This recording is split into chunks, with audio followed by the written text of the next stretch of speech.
Good morning, ladies. I'm so excited.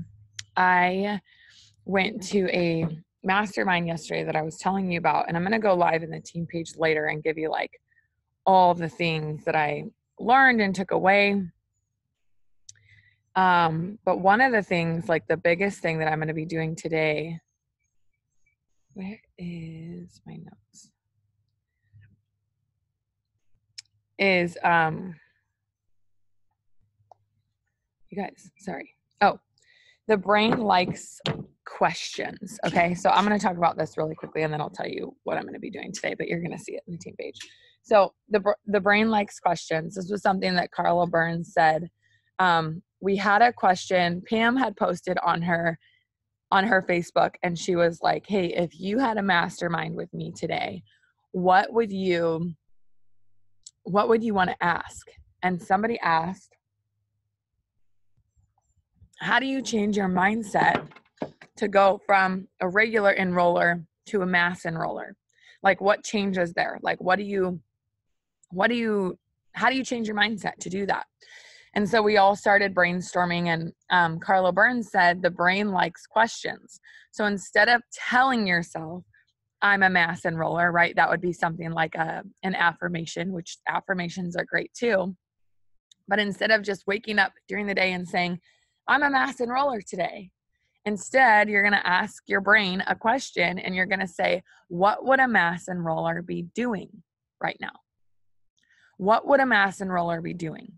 Because then you can plan your day around what a mass enroller is supposed to do, right? And I love that. She's like, the brain likes questions. You just have to ask your brain questions every single day, and they will answer them with actions, or you will answer them with actions. And so I loved that. We also talked about how a table, I think it's Tony Robbins who talked about this, but Sarah Rankin was the one who told us, by the way. She's like the sweetest.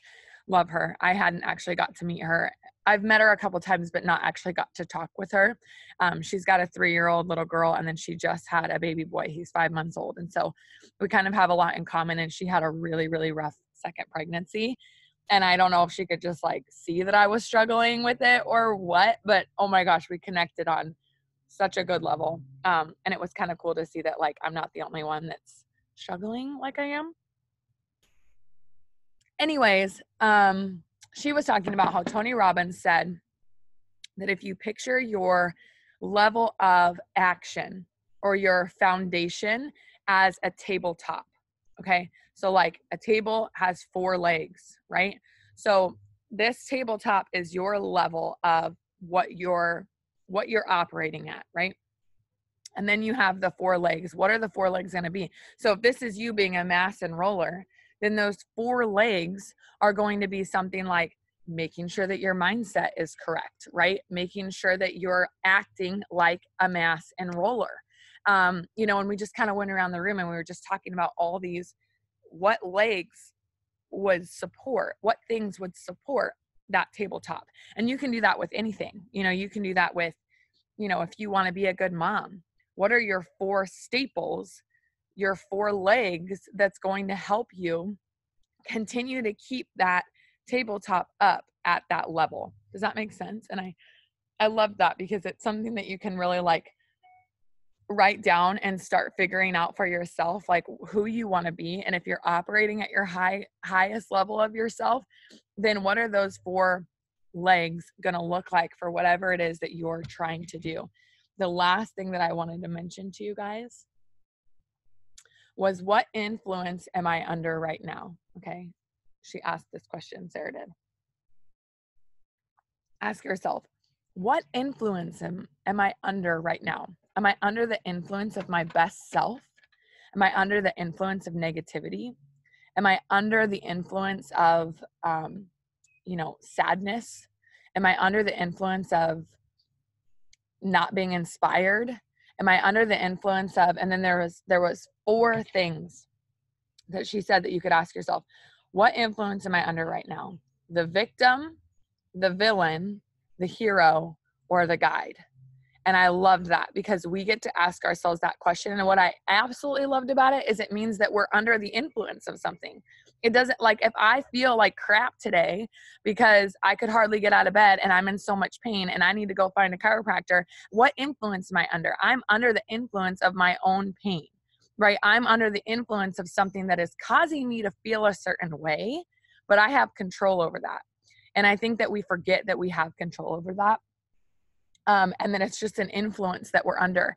It's not something that's just us. It's not me to be in pain 24/7. It's not me to like be affected by that 24/7. I'm under the influence of my own pain, right? I hope this is making sense, but it really spoke to me.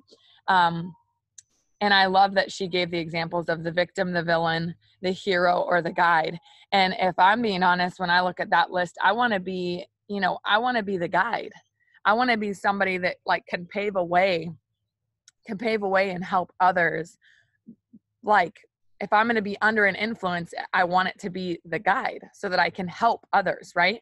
And you definitely don't want to be the victim, which is what I've been feeling the last couple of weeks. Honestly, I've been feeling, and I would never say like, I feel like a victim, and I would never say like I'm being a victim. Right. But I have that mentality when I get into pain. I feel like, why me?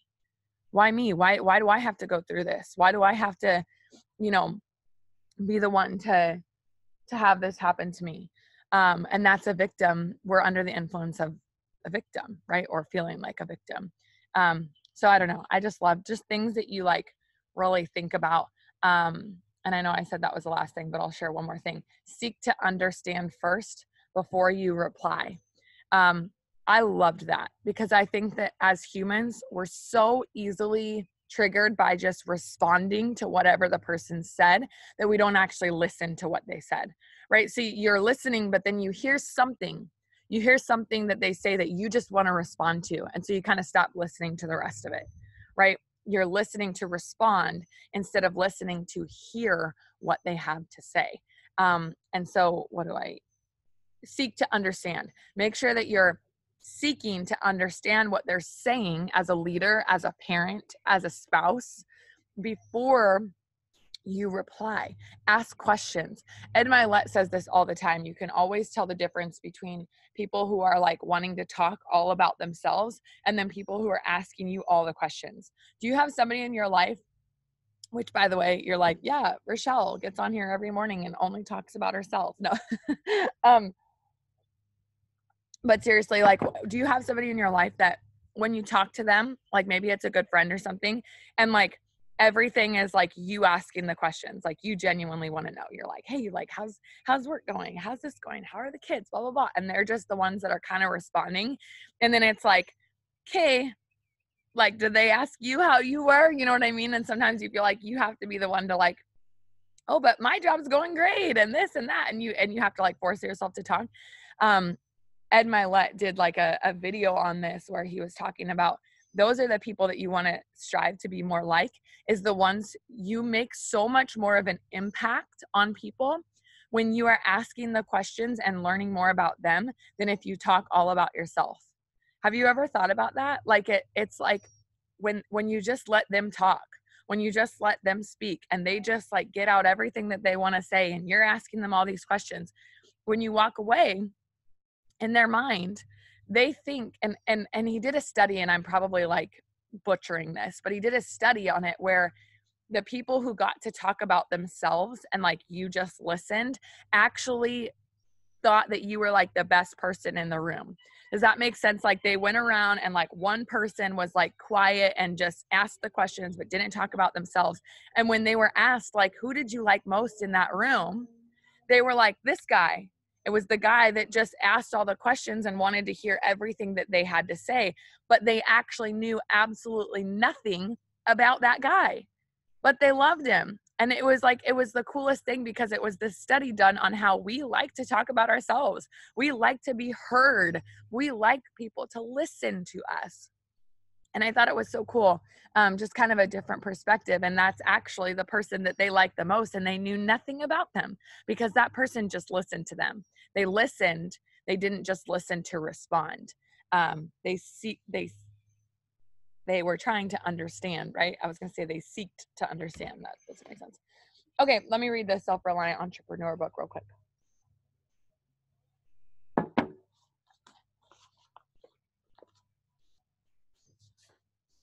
Everyone pivots. The Pilgrims were human beings. Otherwise, they would have acted differently.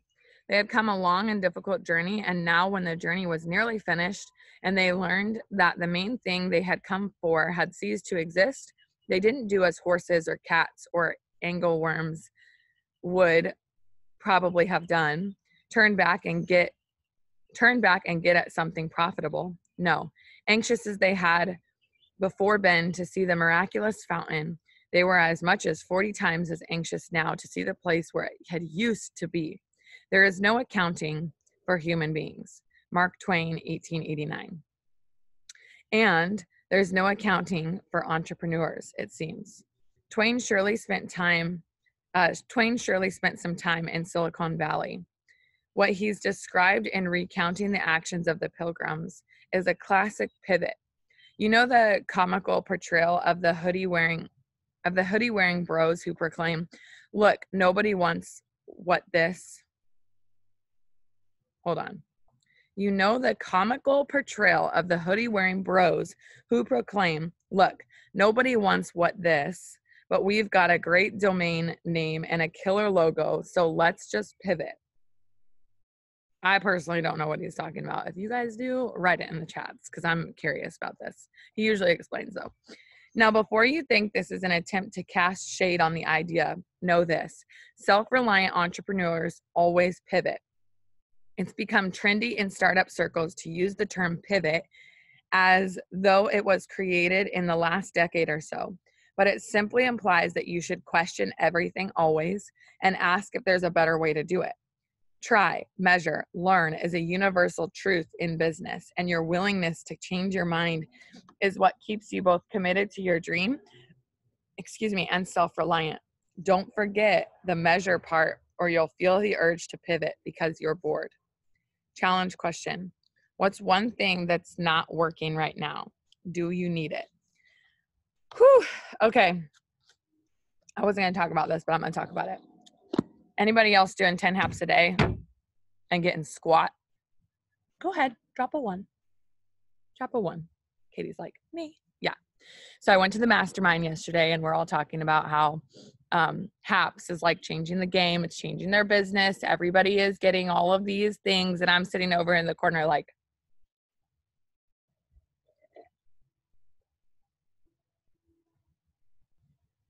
okay, that's how I felt. That's literally how I felt, right? But here's the other thing. In order for something to work, you have to exhaust it to the point where you feel like quitting. Okay. It's the same thing in your business, right? When was the last time that you had a huge breakthrough in your business? Whether it was a paycheck increase, that first fast start bonus that you got, maybe it was that first promotion. Okay. You were tired. You were tired. You were defeated. You were wondering if you were going to be able to do it.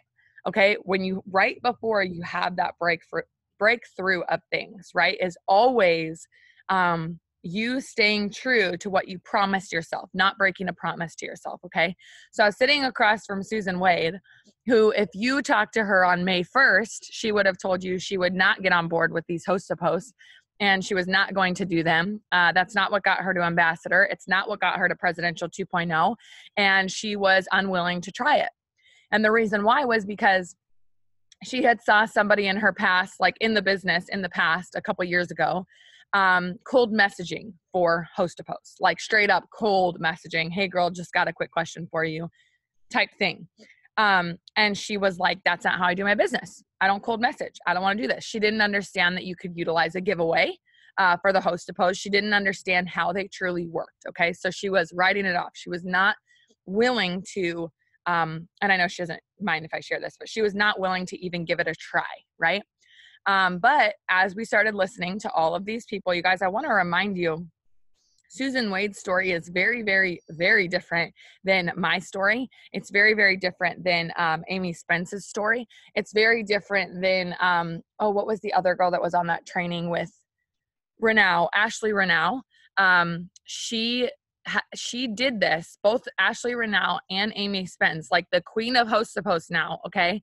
The ones who thought up this process of 10 host to post a day, it took them to harvest from what they were doing. It took them over 30 days, okay? We're on day 13. We're on day 13 and we're feeling like, what is happening? Like, I'm doing everything that I can to get these host to posts up. And also, by the way, I just want to say this so that everybody understands this. If you're doing everything that you can to get your 10 hosts to post up a day and you get 8 up a day, give yourself some freaking grace, okay? Give yourself some grace. Yes, it's our goal to get 10 hosts to post up a day. But if you are working 12 hours trying to get 10 hosts to post a day, we're no longer enjoying what we do. Okay, that's not what this is about.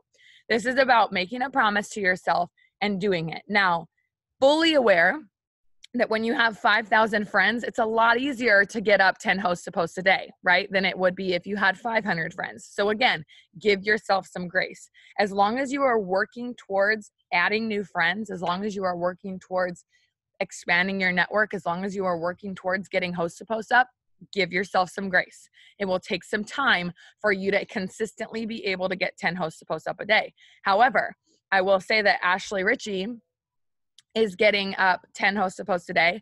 And when she kind of ran out of people to do it on Facebook, she switched over to Instagram, and she's going through her entire friends list on Instagram now and asking them if they will host a post for her over on Facebook.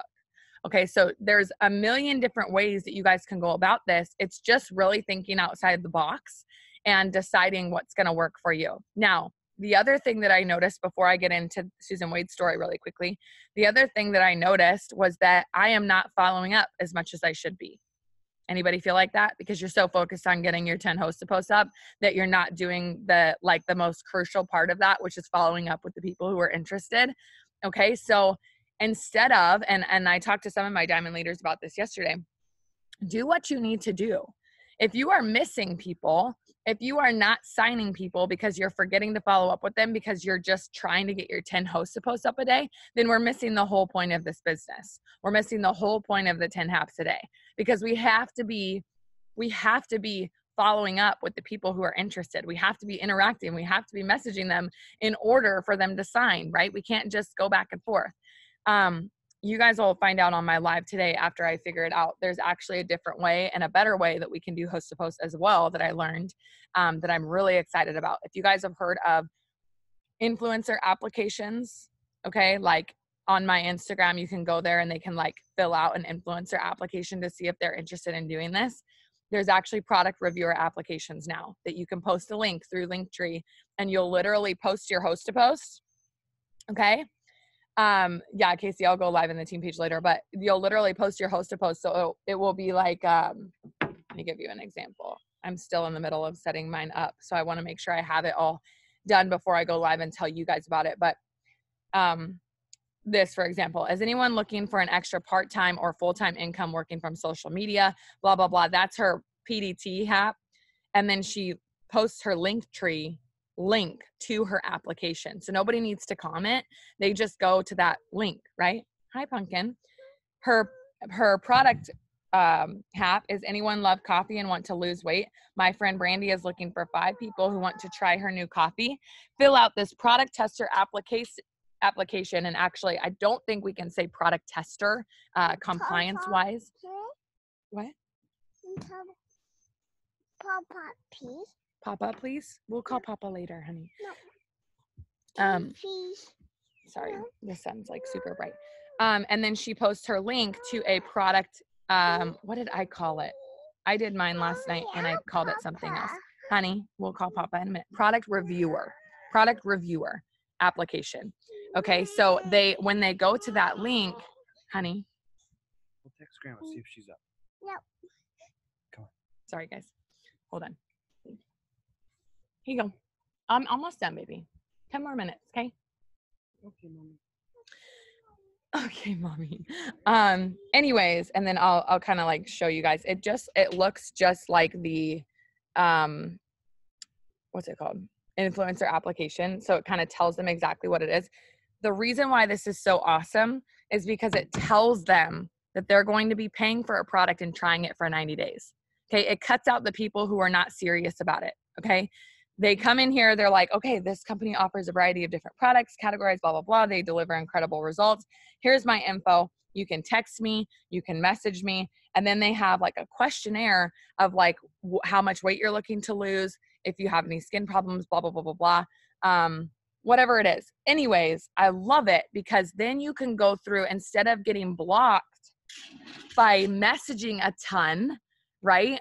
You're weeding out the people who aren't serious. And now you have all these people who have already taken the time and they're serious about filling out this application. They understand that it's a 90-day trial. They understand that they're paying for it. And now the conversation goes so much quicker. So that is something I want to do a training on. I don't know if we'll have time to do the training tonight because we have something else planned. But I'm excited about that because I feel like that's going to take a little bit of time to like really get everybody understanding and on board with that. But it's a different way, another way to do host to post. And I feel like that's what this is, you guys. It's just us being open to learn new things about how to work our business. What works for you? You might be on here and you're like, 10 habits a day has signed me 30 customers. Okay. That was Susan Wade. She started host to post on the 2nd of this month and she signed 31 customers in 13 days. Okay. How? And I'm sitting over there like, I've signed 2 and they weren't from the host to post that I put up. And what I was doing before the host to post, 10 host to post a day, was signing me more.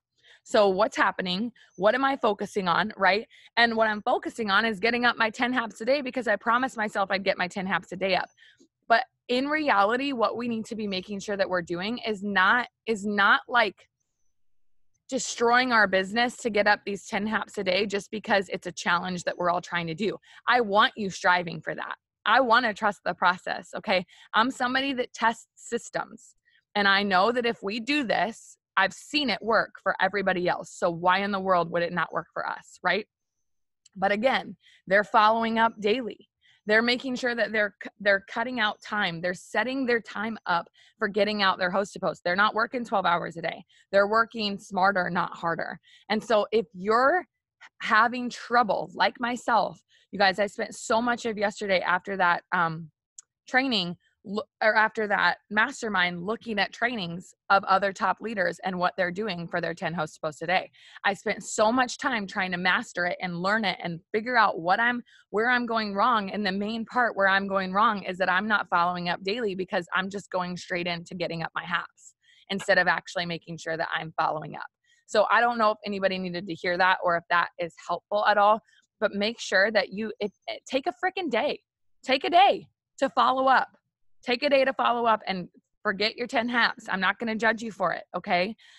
Make sure that you're doing the things that you need to do for your business, the things that you know work for you. And again, know that the harvest is not going to come from 13 days of doing something. Okay. Most of these people, most of these top leaders that you're listening to them, they're telling you, I wanted to quit. I thought it wasn't working. And then they harvest. And all of a sudden it's like, oh my God, I'll never not do these, right? There's always a planting season. There's always a harvesting season. No matter if you started it 6 months ago or you're starting it now, you have to understand that mentality in this business. And you cannot let your mind get distracted from that. You cannot let your mind go, well, this isn't working for me because I don't know, it's just not working for me. But you're not giving it the time that it needs. Okay. I promised myself I would give it 30 days. If I do not see a single harvest come from that 30 days, then I might reevaluate it. But for now, I'm going to make sure that I do what the top leaders are saying that they're doing because it's working for them. No matter how hard it is, no matter how much I want to quit, no matter how much I just want to go back to doing what I was doing, I'm going to give it a shot. And I think that that's what creates an open leader, an open business owner, is that you're willing to try things. Even if you feel like you're failing, you're willing to try them and you're willing to stick with them to get the results. Okay. I'm going to read the devotional. Following the map. Your word is a lamp to my feet and a light to my path. Psalm 119. It was a rare day off at the guest ranch where I worked during my college summers, a perfect day for a hike. A group of us planned to hit the familiar trail out of the valley where the ranch was nestled. Then one person suggested an adventure, an unknown path to find a cliff that was rumored to have a legendary view. Sure, why not? Famous last words. Soon we were out of sight of all known landmarks. The terrain got more steep, more wooded, and more rocky, and we ventured deeper into the unknown. Some of us college-age kids were thinking what no one was saying. Are we sure we know how to get home? Within an hour, we found the cliff, and the legendary view was duly admired. But for all our efforts to get there, we didn't linger. The afternoon sun was dipping fast, and we headed back down the mountainside, anxious to get back to familiar territory. That's when I realized we were truly lost. Have you ever had that feeling? Maybe you weren't physically lost, but you felt totally lost in unfamiliar territory nonetheless. These haps are unfamiliar territory. That's what they are. They're not something that's not working. They're just unfamiliar to us. It's just things that we haven't implemented every single day, right? That's when Maybe you are married and feeling lonely, unsure of your husband's love. Or maybe your fiance broke off your engagement. Perhaps you lost your job, or your church is going through a devastating split. You feel totally abandoned by God and want to pull away. That day in the mountains, we had all those lost feelings. Several of us wanted to set out in a particular direction because we were absolutely certain that the ranch was that way, until the most seasoned hiker among us pulled out a compass and a map. He said, I know you feel like this is the way we should go, but out here, you can't always trust your feelings.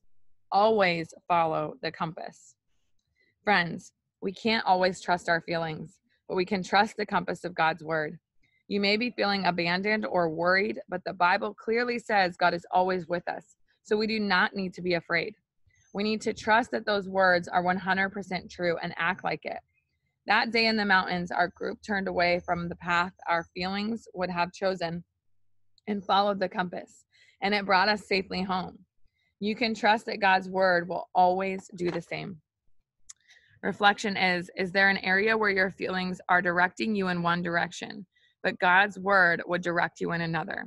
What direction will you choose?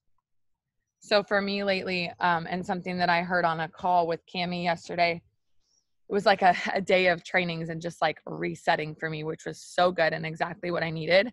But she said, in order to go fast, sometimes you have to go slow.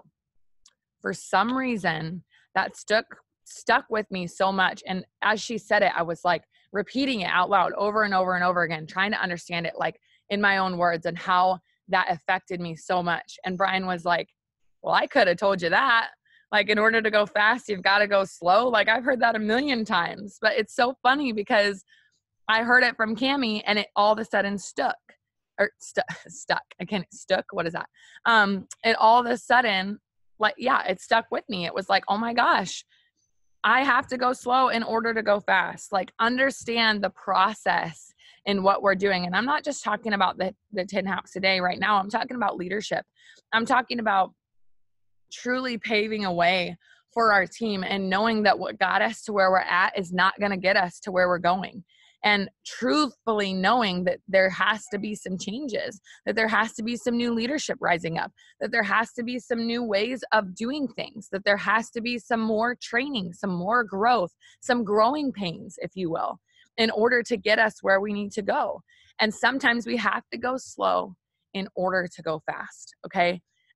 One last thing that I'll leave you guys with, because I know it's already 9:30, is Brittany Hayes said yesterday that it took her like 10 months to go diamond. It took her like 4 months to go ruby and then emerald and then like 10 months to go diamond, okay, which is exactly what it took me. Or maybe it was a little less for her. But anyways, it took her a while to go diamond, right? We think of ourselves as like a slow start, but she was triple by her 1 year.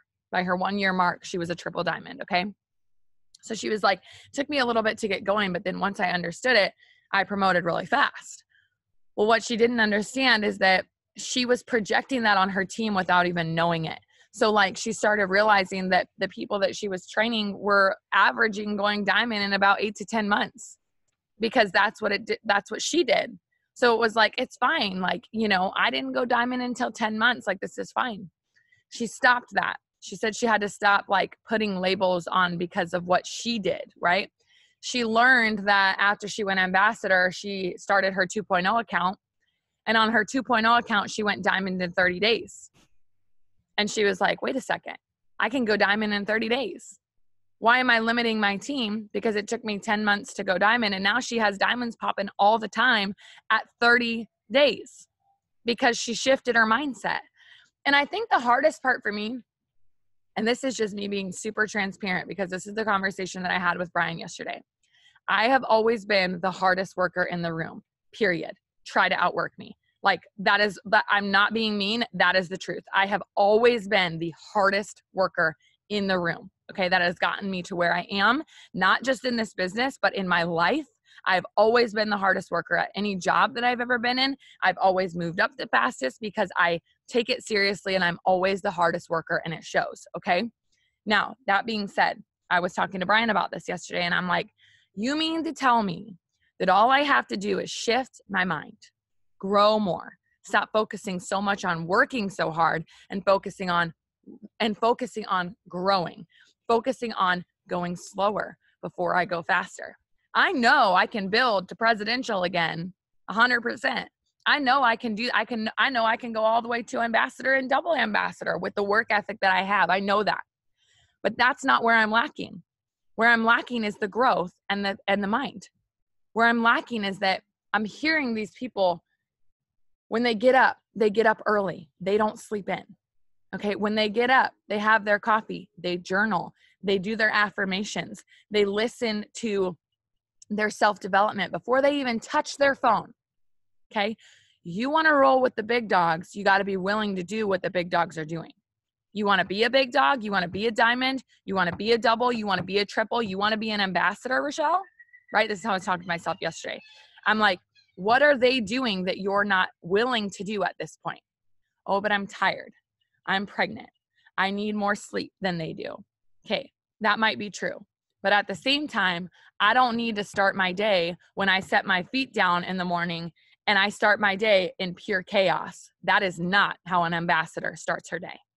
Okay, so we have to be willing to ask ourselves the questions, what is an ambassador doing today? What is a diamond doing today? What is a diamond doing to be productive? That's the question that we need to ask ourselves. What is an ambassador doing? They're not waking up at 8 a.m. Okay. They're also not going to bed at 2 a.m. Right? I had to learn this. You guys, I go to bed at 2 a.m. because I'm working my ass off because I'm working so I can sleep in, right?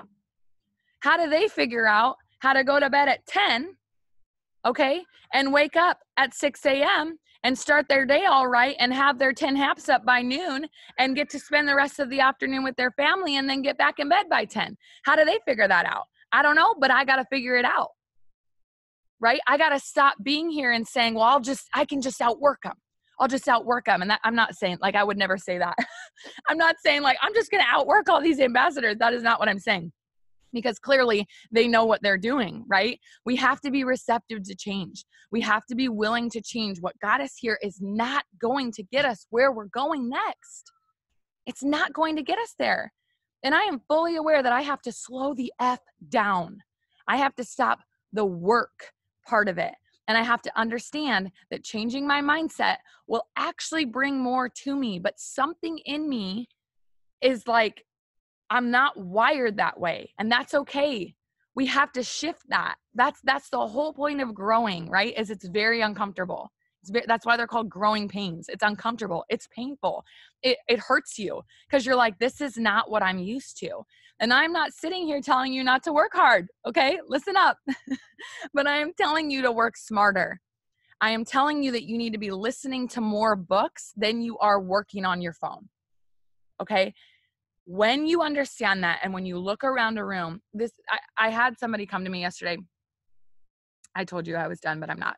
I had somebody come to me yesterday and she was like, hey, I just wanted to let you know that I'm like so proud of you. You're able to like be amongst all these top leaders now. And you're like one of them and you get to like hang out with them and their babies. I'm like, this is so cool. And I had tears in my eyes, okay? Because every time that I go to these meetings once a month, I feel unworthy. Every time that I go to these meetings once a month, I feel like I left my team behind. Every time I go to these meetings once a month, I feel like my team is looking at me and being like, must be nice. Like, look at her, VIP, like so great. I know that's not what you guys are thinking, but that is how I truly feel. I feel that I don't deserve to be there. Okay. That's not an ambassador quality. Okay. Yesterday I brought an issue that I've been struggling with, and I felt so stupid. I felt so dumb. And part of this is pregnancy emotions too. Okay. But I'm like, all of their issues that they have, I need you guys to understand this. The group that has allowed me to be a part of it, and I don't know why they chose me. Okay. So and Brian always says they chose you because you belong there. Right. But I'm still having trouble with that. I'm still working through that. Right. So anyways, I brought this issue up, and it doesn't matter what the issue was. The problem is that everybody else's issues were things like they've been in for 11 years and they don't know how to talk to their elephant leg. They've got like 17 ambassadors stacked over here in their leg. And they're like, how do I not step on people's toes and reach out to them and like tell them that they're doing a good job? But like they're ambassadors, like they've been running their team all by themselves for a very long time. Like I don't want to offend them by telling them like, you're doing a great job and like giving them that recognition. That's the kind of problems that they have in this group. Okay. My kind of problems are presidential, triple, 3 years in kind of problems. They've all gone through it, which is a great place for me to be, right? They've all gone through exactly what I'm going through, but I felt like I was wasting their time. They didn't feel like I was wasting their time. That's what this group is there for, right? But I truly felt, as I asked the questions, I was like, I'm so sorry. Like, you've been through this. Like, this is like kindergarten stuff, and they're black diamonds. You know what I mean? So clearly I have some massive issues to work through to make sure that I can be that ambassador quality where I know that I have to grow. I will admit that. I'm spending more time working than I am growing my mind. That is not an ambassador. That's not a triple diamond either. You guys know what I'm saying? Like if you are wanting to go to that next level, you have got to learn how to pour more into your mind than you are into your business. And it will. I'm testing it right now. Like I'm testing it to the max, you guys. It will flourish. Your business will continue to grow because you're growing. Because you're learning that it's not all about the work. It's about what is up here. It's about working smarter and not harder. And that is what I am realizing and learning so much of. And it's just like, I know that I'm in a transitional period, and you guys, transitional periods are really hard, especially as a leader. When you're going through a transitional period almost by yourself. Now I have these people that I can go and talk to, but I want my team in VIP with me. I want my team to be having these issues with me. I want to be going through this side by side with people so that I can be like, yes, we got here, but we're going to go to that next level together. But it's hard. It's hard to break out of your shell. And I know I'm just talking about me right now, but it's just on my heart. Like it's hard to break out of your shell and get through to that next level when I feel like I'm like, no, I want my girls. I want my girls with me. I want to rise. Who do I need to become? Who do I need to become for these girls to see that they too can do what I've done, right? That's where I'm at. Who do I need to become to guide them and show them that they are worthy of so much more? But if I'm battling with unworthiness, it's harder for me to show them that, right? So I have to learn.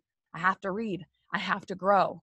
And I can't shove all that aside knowing that that's the only thing that is going to get me to where I need to go just because the work is there, right? The work we have to do no matter what.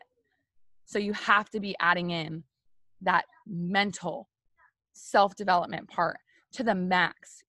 These people are doing self-development most of their day. Okay, that's what we need to shift into. And then the work will follow. Okay, mommy's all done. I gotta go, guys. But I love you so much. And I hope that this helped you guys. And I will talk to you tomorrow morning. Bye, guys.